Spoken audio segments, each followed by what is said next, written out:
నాగకన్య చరిత్ర కింపురుష ఖండంలో తార్ష్ణివేనుడు అనే వాడి తమ్ముడు సుషేనుడు అనే గంధర్వరాజు ఉన్నాడు.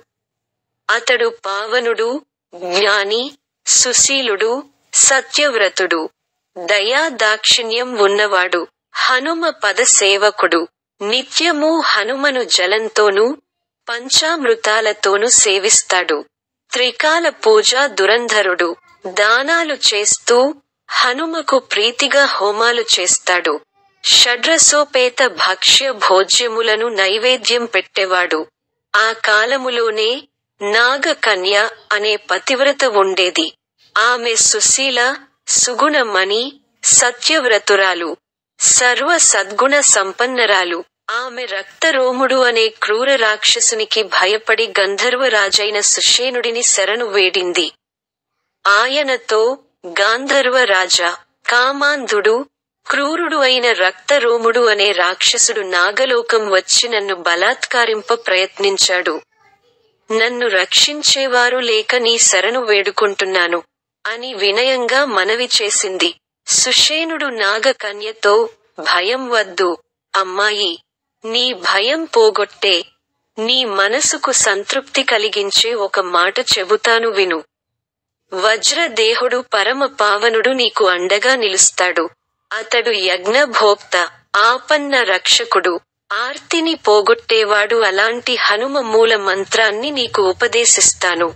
ఆచరించి మనోభీష్టాన్ని పొందు. నేను కూడా ఆ జపం వల్లే సౌఖ్యంగా ఉన్నాను అని చెప్పి హనుమ మంత్రాన్ని ఉపదేశించాడు. ఆమె తపస్సు ఫలించి హనుమ దివ్య రూపంతో ప్రత్యక్షమయ్యాడు. హనుమ నాగకన్యను ఉద్దేశించి, కన్యామణి, ఎందుకు ఇంత ఘోర తపస్సు చేస్తున్నావు? నీ కోరిక తెలియజేస్తే నేను నీ కార్యాన్ని సానుకూలపరుస్తాను అన్నాడు. దానికి ఆమె తన కథనంతా వివరంగా విన్నవించుకొన్నది. స్వామి దర్శనంతో తాను ధన్యత చెందానని చెప్పింది. హనుమ ప్రీతి మనస్కుడై అభయమిచ్చాడు. తనతో ఆమెను నాగలోకానికి తీసుకుని వెళ్ళాడు.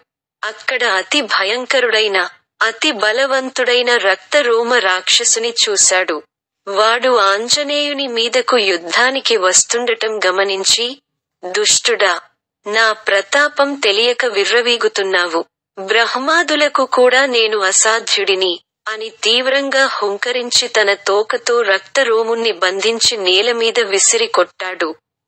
ఆ దెబ్బకు వాడు తీవ్రంగా రోదిస్తూ రక్తం కక్కుకుని చచ్చాడు.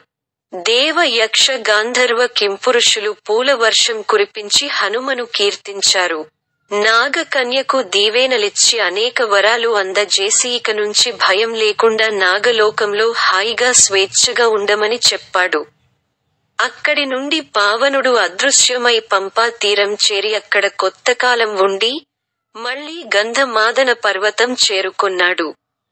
నాగకన్య చేసిన స్తోత్ర గద్యను నిండు మనసుతో భక్తితో ఎవరు పఠిస్తారో వారికి అన్ని కార్యాలను దగ్గర ఉండి తీరుస్తాడు హనుమంతుడు.